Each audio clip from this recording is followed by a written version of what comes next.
الصبح بدا من طلعته. بسم اللہ الرحمن الرحیم.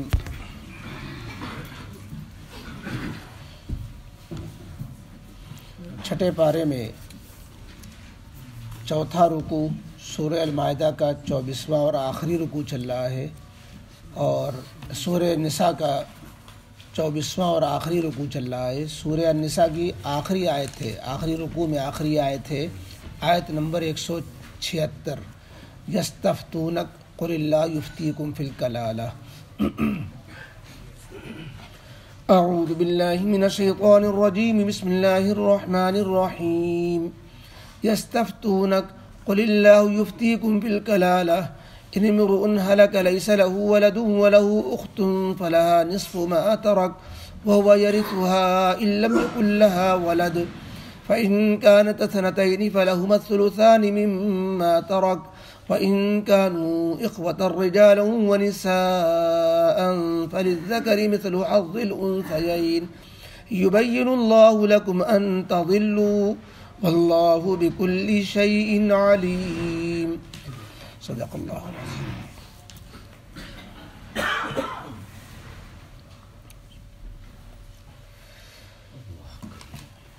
سورہ نساء کے اندر شروع سے جو احکام چلے آ رہے تھے اس میں یتیم، پہلے تو عام انسانوں کے حقوق کا ذکر کیا گیا، پھر اس میں جو انسانوں میں جو صنف نازک خواتین ان کے حقوق کا ذکر آیا، یتیموں کا ذکر آیا، پھر رشتہ داروں کا بھی ذکر آیا، پھر میراث کا مسئلہ بھی چوتھے بارے میں تفصیل کے ساتھ گزر چکا ہے. لیکن اس میں میراث کے تذکرے میں صحابہ کرام رضی اللہ تعالیٰ عنہم اجمعین نے ایک اور وضاحت چاہی، اس پر یہ آخری آیت نازل ہوئی. گویا یہ تتمہ ہے آیت میراث کا، جو میراث کے سلسلے میں اوپر سورہ نساء میں چوتھے پارے کے اخیر میں آیت گزری تھی، آیت میراث. اسی سے متعلق ایک وضاحت صحابہ نے چاہی، اس کا جواب قرآن کریم میں نازل کیا گیا. اوپر سے اس مضمون کا تعلق یہ ہے کہ اوپر جو اہل کتاب کا ذکر چلا تھا، جس میں یہود و نصارہ کی گمراہیوں کا ذکر آیا، یہودیوں کی شرارت کا، پھر نصارہ عیسائیوں کی بھی گمراہی کا، کہ ایک نے تو عیسیٰ علیہ السلام سے دشمنی اور عداوت کی، اور حضرت عیسیٰ علیہ السلام کو سولی پر لٹکانے کی کوشش کی، ناکام کوشش کی، سولی دے نہیں سکے. چھٹے پارے میں آیت گزر چکی، وما قتلوا وما صلبوا. اور اہل کتاب کے دوسرے دھڑے نے، عیسائیوں نے عیسیٰ علیہ السلام سے عقیدت و عظمت میں اتنا زیادہ غلو کیا کہ ان کو خدا کے مقام پہ بیٹھا دیا، پیغمبر خدا کے بجائے خدا ہی بنا دیا، رسول اللہ کے بجائے اللہ ہی بنا دیا. یہاں پر اتر آئے، حالانکہ ان کے سامنے تورات و انجیل میں وہ چیزیں موجود تھیں جو اس کی نفی کر رہی تھیں اور اس سے ہدایت حاصل کی جا سکتی تھی، لیکن اس کے باوجود انہوں نے گمراہی اختیار کی. اللہ تعالیٰ نے اخیر میں اس آیت میں یہ ذکر کر کے کہ دیکھو میرے نبی کے جو صحابہ ہیں وہ عقائد اور ایمانیات تو بڑی چیزیں ہیں، کسی کو خدا کے درجے بٹھانا، کسی پر جو ہے عناد صحابہ سے نبی سے دشمنی کرنا، یہ تو اپنے معاملات اور مالی معاملات کے اندر بھی دوسروں کے حقوق کے بارے میں بھی پھونک پھونک کے قدم رکھتے ہیں. کہ ایک میراث کی آیت میں جو چیز تھوڑی سی پوشیدہ رہ گئی تھی وہ نبی کریم علیہ السلام سے اس پر پوچھ کر عمل کر رہے ہیں. تو اس طریقے پر کہ ایمان اور عبادات تو درکنار، معاملات میں بھی جزی چیزوں میں بھی، نکاح و میراث کے مسئلے کے اندر بھی وحی کے اور نبی کریم علیہ السلام کے ارشاد کے وہ منتظر رہتے ہیں. یعنی ہر معاملے میں رسول اللہ صلی اللہ علیہ وسلم کے منہ کو تکتے ہیں، اپنی عقل کو، اپنی خواہش کو دخل نہیں دیتے، بلکہ اتباع کرتے ہیں نبی کریم علیہ السلام کی ہدایت و تعلیمات کا. تو یہ گویا صحابہ کی بھی فضیلت اس میں معلوم ہو گئی. صحابہ کرام رضی اللہ تعالیٰ عنہ اجمعین نے جو مسئلہ نبی کریم علیہ السلام سے پوچھا تھا وہ کیا تھا؟ وہ کلالہ کی میراث کا تھا. کلالہ کسے کہتے ہیں؟ کلالہ کے معنی تو آتے ہیں کمزور اور ضعیف کے۔ شریعت میں کلالہ کہتے ہیں اس شخص کو جو جس کے والدین اور اولاد نہ ہوں، یعنی والدین بھی فوت ہو گئے، اولاد بھی اس کی کوئی نہیں، اس کا اگر انتقال ہوتا ہے تو کہتے ہیں یہ شخص کلالہ اس حالت میں فوت ہوا کہ کلالہ ہے، یعنی اتنا کمزور ہے کہ انسان کو جو رشتے کی جو قوت ملتی ہے والدین سے ملتی ہے، اولاد سے ملتی ہے جب، اور یہی اصل وارث بھی ہوتے ہیں۔ اولاد کا انتقال ہوتا ہے تو اصل وارث والدین ہوتے ہیں، والدین کا انتقال ہوتا ہے تو اصل وارث اولاد ہوتی ہے۔ اب ایسا شخص ہے یہ کہ نہ اس کے والدین ہیں نہ اس کی اولاد ہے، اب اس کی وفات ہو جاتی ہے تو اب اس کی میراث کس کو جائے گی؟ والدین ہے نہیں کہ اولاد کی میراث پالے، اولاد ہے نہیں کہ اپنے والد کی میراث پالے، تو اب اگر ایسے شخص کا انتقال ہوتا ہے تو اس کی میراث کا حقدار کون ہوگا؟ تو یہ چیز چوتھے پارے میں جو آیت میراث آئی تھی اس میں وہ چیز ضمناً آئی تھی، اسی کی تھوڑی تفصیل انہوں نے چاہی تھی صحابہ کرام رضی اللہ تعالیٰ عنہ اجمعین نے کہ کلالہ کی میراث کے سلسلے میں کچھ وضاحت فرما دیں۔ تو اللہ تعالیٰ نے فرمایا کہ اگر کوئی شخص اس حالت میں انتقال کرتا ہے کہ اس کے کوئی اولاد نہیں ہے، نہ لڑکا ہے نہ لڑکی، اور والدین پہلے فوت ہو چکے ہیں، تو یہ دیکھا جائے گا کہ اس کا کوئی جس شخص کا انتقال ہوا ہے اگر مرد ہے تو اس کی کوئی بہن ہے کہ نہیں؟ اگر ایک بہن ہے مثلا، صرف کوئی نہیں ہے، اولاد نہیں ہے، والدین نہیں ہے، صرف ایک بہن ہے، تو فرمایا گیا کہ ایک بہن اگر ہے، چھوڑنے والے بھائی نے اپنے پیچھے صرف ایک بہن چھوڑی، تو مرحوم بھائی کی جائیداد کے آدھے حصے کی وہ بہن تنہا مالک ہوگی، گویا بہن کا درجہ بیٹی کی طرح ہے۔ آپ نے چوتھے پارے میں جو میراث کا حکم گزرا ہے اس میں یہ تھا کہ اگر باپ کا انتقال ہوتا ہے اور اولاد میں کوئی نہیں، صرف ایک لڑکی ہے، تو اس لڑکی کو باپ کی جائیداد سے آدھا حصہ ملتا ہے۔ تو وہی مسئلہ یہاں پر بھی آ جائے گا، یہاں بہن بیٹی نہ ہو کر کے بہن ہے، ایک بیٹی کا جو حکم تھا وہ ایک بہن کا حکم ہو جائے گا، یعنی اپنے مرحوم بھائی کی جائیداد میں سے 50% 50% جو ہے یہ بہن کو ملے گا۔ اور اگر بہن ہے لیکن ایک سے زیادہ ہیں، ایک بہن نہیں ہے، 2 بہنیں ہیں، 3 بہنیں، 4 بہنیں، 2 یا 2 سے زیادہ ہیں، تو پھر 2/3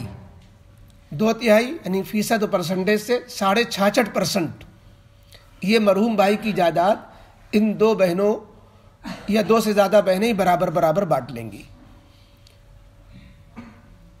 باقی جائیداد کہاں جائے گی؟ باقی میراث پھر اور دیگر دور کے رشتہ داروں میں جائے گی۔ مثلا مرحوم بھائی کا ایک بہن تھی، اس کو آدھی دے دی گئی، باقی آدھی، یا مرحوم بھائی کی 2 بہنیں تھیں، 3 بہنیں تھیں، تو 66% ان کو دے دی گئی۔ باقی کہاں جائے گی؟ تو باقی اور جو دور کے رشتہ دار ہیں، مثلا چچا ہے یا چچا زاد بھائی ہیں، بھتیجا ہے، ان میں چلی جائے گی۔ یہ تو مسئلہ جب تھا جب کہ کلالہ مرد تھا، یعنی مرنے والا جس کے والد اولاد نہیں ہے وہ لڑکا ہے، بھائی ہے۔ اب اگر اس کے الٹا ہو کہ بہن کا انتقال ہو رہا ہے، اس کے والدین نہیں، اس کی اولاد نہیں، مثلا بہن کی شادی نہیں ہوئی تھی، والدین پہلے انتقال کر گئے اور اولاد ہونے کا سوال ہی نہیں پیدا ہوتا، اب اس بہن کی میراث کا کیا ہوگا؟ تو اس میں اب بھائی اکیلے ہے، ایک بھائی ہے تو کل جائیداد کا مالک ہو جائے گا وہ، باقی اور کسی میں نہیں جائے گی، صرف بھائی کو پوری مل جائے گی۔ تو مرحوم بہن کا ایک بھائی زندہ ہے اور والدین اولاد میں کوئی نہیں ہے، تو تنہا ایک بھائی پوری جائیداد کا، مرحوم بہن کی جائیداد کا مالک ہو جائے گا۔ مرحوم بہن کی ایک بھائی نہیں بلکہ کئی بھائی ہیں تو برابر جائیداد کے مالک ہو جائیں گے۔ مرحوم بہن کے بھائی بھی ہیں، بہن بھی ہیں، تو اس میں طریقہ یہ ہوگا کہ بہن کو اکہرا، بھائی کو دوہرا ملے گا، یعنی ایک بہن کو جتنا حصہ مل رہا ہے اس کا ڈبل بھائی کو ملے گا۔ یہی ہوتا ہے اولاد کے اندر بھی، جب لڑکا لڑکی دونوں ہوں، باپ کا انتقال ہو، تو اس میں یہی ہوتا ہے کہ بیٹے کو ڈبل ملتا ہے اور بیٹی کو سنگل ملتا ہے، وہی یہاں پر بھی اصول چلے گا۔ تو یہ مسئلہ کلالہ کی میراث کا تھا۔ تو کلالہ کی تعریف یہ نکلی کہ ایسا جو ہے شخص، مرد یا عورت، جس کے والدین اور اولاد اس کی وفات کے وقت نہ ہو، تو اس کی میراث کا مسئلہ یہ ہے کہ اس کے بھائی میں یا اس کے بہن میں جاتی ہے۔ بہن بھائی ایک ہوں دو ہوں زیادہ اس کی تفصیل بتا دی گئی، اور باقی جو ہے بچا ہوا حصہ ہوتا ہے بہن کو ایک یا دو زیادہ بہنوں کو دینے کے بعد وہ جو باقی حصہ ہوتا ہے وہ دوسرے رشتہ داروں میں چلا جاتا ہے۔ تو یہ آیت یہ اس کی وضاحت ہو گئی۔ اب اگر مرنے والے کے سگے بھائی نہیں ہیں تو باپ شریک بھائی ہیں، اس میں بھی یہی مسئلہ رہتا ہے۔ اگر ماں شریک صرف بھائی بہن ہیں تو اس کا مسئلہ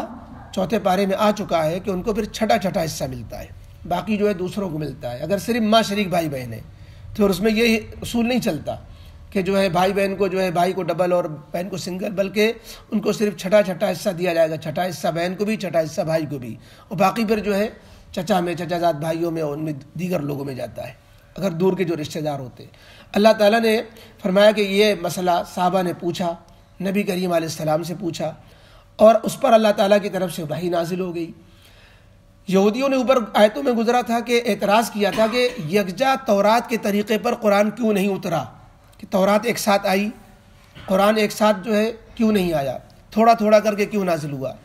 یہیں سے اشارے میں جواب نکل آیا کہ اس میں تمہاری مصلحت ہے، کوئی مسئلہ درپیش ہوا، تم نے دریافت کیا، تازہ حکم آ گیا تو وہ زیادہ ذہن نشین ہوتا ہے، اور اس وقت جو چیز آتی ہے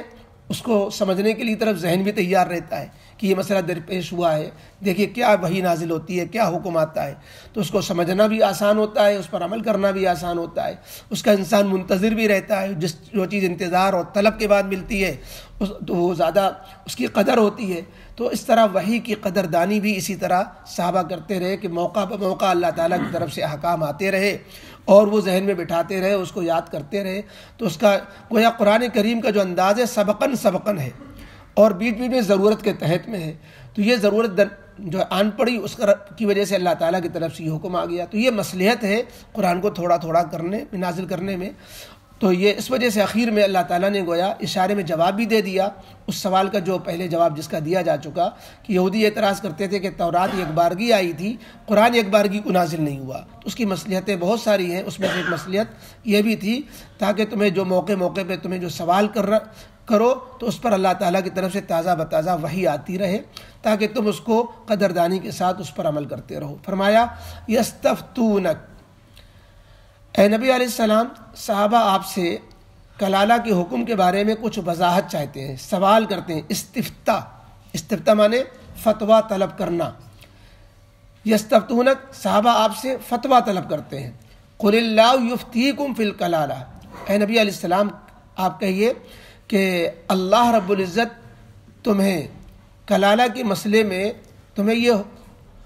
حکم دیتا ہے۔ یفتیکم، فتویٰ کسے کہتے ہیں؟ اللہ تمہیں فتویٰ دیتا ہے۔ افتا یفتی، افتا عربی میں اس کے معنی آتے ہیں فتویٰ دینا۔ اللہ رب العزت تمہیں فتویٰ دیتا ہے۔ کیا معنی ہوئے؟ فتویٰ کہتے ہیں حکم کو بیان کرنا، حکم شرعی کو بیان کر دینا۔ آج کل لفظ فتویٰ بھی بہت بدنام ہو گیا ہے، اور یہ جو ہے سازش کے تحت اس کو بدنام کیا گیا ہے۔ چند سال پہلے آکسفورڈ یونیورسٹی سے ایک جو ڈکشنری چھپتی ہے اور اس میں 5-10 سال میں اس میں ترمیم ہوتی رہتی ہے، اس میں لکھا ہوا تھا، اب شاید اس کو ہٹا دیا گیا ہے،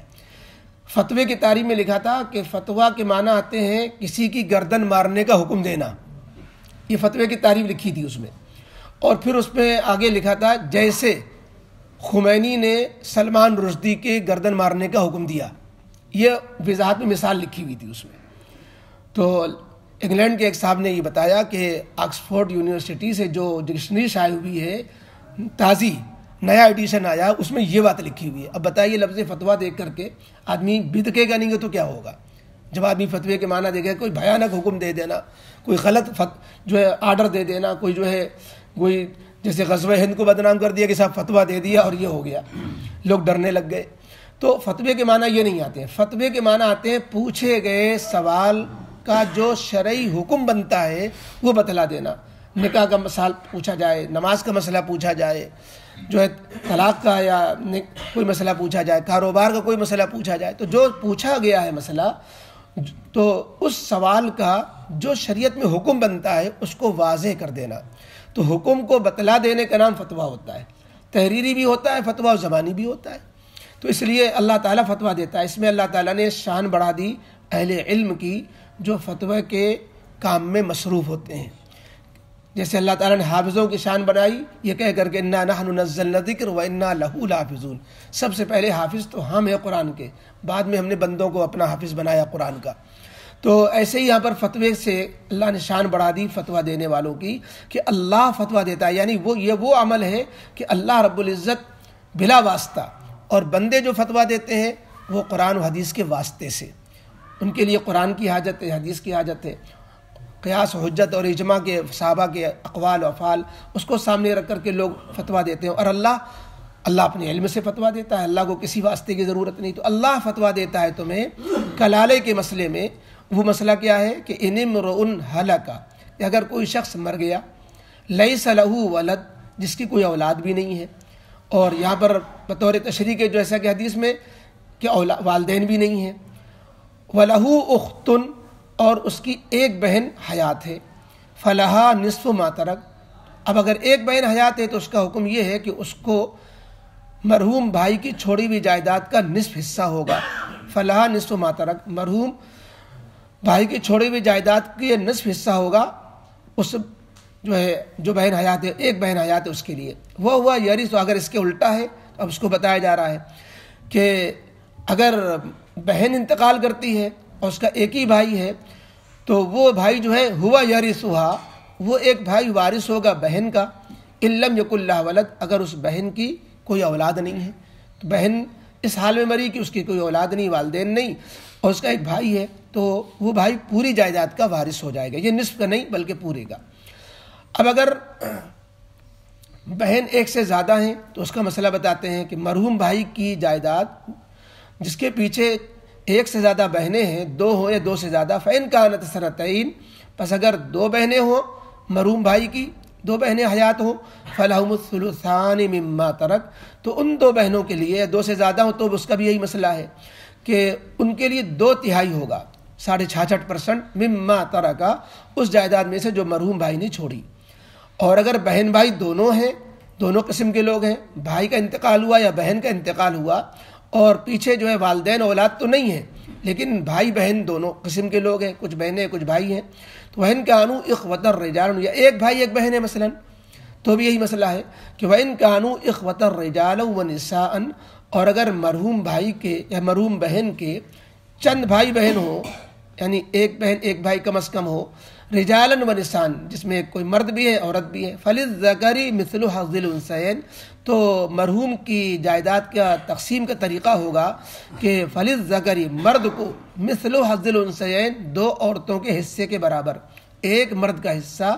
2 عورتوں کے حصے کے برابر ہوگا۔ یبین اللہ لکم ان تضلوا، اللہ تعالیٰ تم سے اپنے احکام بیان کرتا ہے، ان تضلوا، کہ کہیں تم گمراہی میں نہ پڑ جاؤ۔ تو اس لیے اللہ تعالیٰ نے معاملات کو خود واضح فرما دیا یا نبی کے ذریعے سے، کہ قرآن نے کہا کہ ہم نے نبی کو اس لیے بھیجا لتبین للناس، تاکہ وہ بیان کر دیں، چونکہ قرآن میں جو چیز آ جاتی ہے وہ وحی متلو کہلاتی ہے، اور نبی کریم علیہ السلام قرآن کے علاوہ جو حکام اللہ کی طرف سے بیان کرتے ہیں وہ وحی غیر متلو اور حدیث اسے کہتے ہیں۔ تو اللہ تعالیٰ تم سے قرآن کے ذریعے اور حدیث کے ذریعے حکام بیان کرتا ہے، ان تضلوا، تاکہ تم گمراہی میں نہ پڑو۔ باقی اس میں حکمتیں کیا ہیں کہ اس کا حصہ اتنا، اور بہن کا لڑکی کا کم، لڑکی کا زیادہ، یا پھر جو ہے، تو اس میں اللہ نے فرمایا کہ تم سب چیزوں کی حقیقی حکمتوں مصلحتوں کو نہیں جان سکتے، باقی مصلحتیں ہوتی ہیں، علماء نے اس کو بیان کیا ہے، 4 پارے میں تفصیل اس کی آ چکی۔ فرمایا کہ اللہ ہر چیز کو زیادہ بہتر جاننے والا ہے، واللہ بکل شیء علیم، اور اللہ ہر چیز سے بھرپور واقف ہے۔ الحمدللہ رب العالمین، والصلاة والسلام علی رسول محمد وآلہ وصحبہ اجمعین۔ ربنا ظلمنا انفسنا وإن لم تغفر لنا وترحمنا لنكونن من الخاسرین۔ ربنا لا تزغ قلوبنا بعد إذ هديتنا وهب لنا من لدنك رحمة إنك أنت الوهاب۔ اللهم أرنا الحق حقا وارزقنا اتباعه، اللهم أرنا الباطل باطلا وارزقنا اجتنابه، اللهم انفعنا بما علمتنا وعلمنا بما ينفعنا۔ یا اللہ یا رحمان یا رحیم، ہم سب کے گناہوں کو معاف فرما۔ اے اللہ اپنے فضل کا، رحم کا، کرم کا، نصرت کا، فضل کا معاملہ فرما۔ اے اللہ یہ سورہ نساء ہم نے مکمل کی ہے، اللہ الفاظ کی تلاوت اور اس کے معنی کو سننے اور سمجھنے اور پڑھنے کے ساتھ اے اللہ اپنے احکام کو اور اپنے احکام کی حکمتوں کو اور اپنے علوم و معرفت کو اے اللہ جو اس صورت میں آپ نے نازل فرمائے اے اللہ وہ ہمارے ذہن نشین بھی کرا دیجئے، ہمارا اے اللہ زندگی میں اس کے مطابق عمل بھی بنا دیجئے، ہم خلاف شرع اے اللہ چیزوں سے بچنے والے بن جائیں، کسی کا کوئی حق ہمارے ذمے نہ رہے، حق تلفی سے اللہ ہماری حفاظت فرما، خصوصاً حقوق العباد یا اللہ بندوں کے حقوق بندوں کے لین دین کے معاملے میں ہمیں بڑا حساس بنا دیجئے، اے اللہ ہم دوسروں کے حق ادا کرنے والے، اپنا حق معاف کرنے والے بن جائیں، اے اللہ آپ تو بڑے کریم ہیں، ستار ہیں، اے اللہ آپ اپنے حقوق میں جو ہماری کوتاہیاں ہوں گی اس پہ پردے ڈال دیں گے، درگزر فرما دیں گے، لیکن بندوں کے حقوق کے سلسلے میں بندوں کے سامنے ہمیں کھڑا کر دیں گے، اے اللہ ہم بندوں کو کیا حق ادا دے سکیں گے، ہماری نیکیاں وہ لے جائیں گے، ان کے گناہ ہمارے سر لاد دیے جائیں گے، اے اللہ اس برے وقت سے ہم سب کی حفاظت فرما لیجیے، یا اللہ جیتے جی اے اللہ جس کے جو بھی حقوق ہیں، جس کا بھی جو لین دین ہے، اے اللہ جس کی جو ہماری ذمہ داریاں ہیں اس کی ادائیگی کی صورتیں بنا دیجیے، اس کی فکر پیدا فرما دیجیے، ہمیں اپنے خرچوں میں اپنے اے اللہ ہم جو ہے چیزوں میں اے اللہ تنگی ترشی برداشت کر کے اے اللہ دوسروں کے اے اللہ قرضوں کو، دوسرے کے اللہ حقوق کو ادا کرنے کی اے اللہ فکر پیدا فرما دیجیے، اے اللہ آسان فرما دیجیے، اے اللہ کسی کا اپنے سوا محتاج نہ بنائیے، اے اللہ قرضوں میں اے اللہ باقی نہ رکھیے، قرضوں سے سبکدوش فرما دیجیے، اے اللہ اپنا فضل فرما دیجیے، اے اللہ ہمیں سے جس کی جو بھی اے اللہ دین دنیا آخرت کے لین سے جو بھی حاجتیں ہیں سب کی حاجتیں پوری فرما دیجیے، اے اللہ سب کی ضروریات میں اے اللہ کرم کا معاملہ فرما دیجیے، اے اللہ رمضان المبارک ان قریب اے اللہ آنے والا ہے، اے اللہ ہم سب کو رمضان المبارک صحت و عافیت کے ساتھ تمام تر انوار و برکات کے ساتھ نصیب فرما دیجیے، اے اللہ رمضان المبارک اس طرح آئے کہ اللہ اس حال میں ہم سے گزرے سایہ فگن ہو کہ اللہ جتنے رمضان اس سے پہلے گزرے ان سب سے اللہ بہتر عبادت کے اعتبار سے، دعا کے اعتبار سے، تلاوت کے اعتبار سے، آپ کو راضی کرنے کے اعتبار سے، کہ اللہ اصل تو آپ کی رضا ہے، یا اللہ آپ راضی ہو جائیں، یا اللہ کسی بھی عمل کو بہانہ بنا کر کے اللہ آپ ہم سب سے راضی ہو جائیے، اے اللہ اپنی رضا نصیب فرما دیجیے، مغفرت کے فیصلے فرما دیجیے، اے اللہ اس وقت امت مسلمہ بڑے خطرناک حالات سے گزر رہی ہے، اے اللہ ساری باطل طاقتیں، سارے دشمن یہود و نصارہ ہندو سارے مل کر کے اللہ مسلمانوں کو دنیا سے ختم کرنے کی پلاننگ کر رہے ہیں، ہر ملکوں میں اللہ ان پر آفتیں ہیں، مصیبتیں ہیں، اے اللہ فلسطین کے مسلمان کاٹے مارے جا رہے ہیں، اے اللہ ہندوستان کے اندر بھی اے اللہ حالات اچھے نہیں ہیں، اے اللہ امت مسلمہ جو دینی زوال کا بھی شکار ہے، دنیاوی زوال کا بھی شکار ہے، اے اللہ دینی دنیاوی زوال ختم فرما دیجئے، دین سے بھی جوڑ دیجئے، اے اللہ دنیا کے بھی حالات بہتر بنا دیجئے، اے اللہ اپنا کرم فرما دیجئے، اے اللہ ہماری مسجدیں ایک ایک کر کے اے اللہ چھینی جا رہی ہیں، اے اللہ مدارس پر کوئی تالے ڈالنے کی اے اللہ اسکیمیں بنائی جا رہی ہیں، اے اللہ اپنا فضل فرما دیجئے، دینی تحریکات دینی جماعتوں کی بھی حفاظت فرما دیجئے،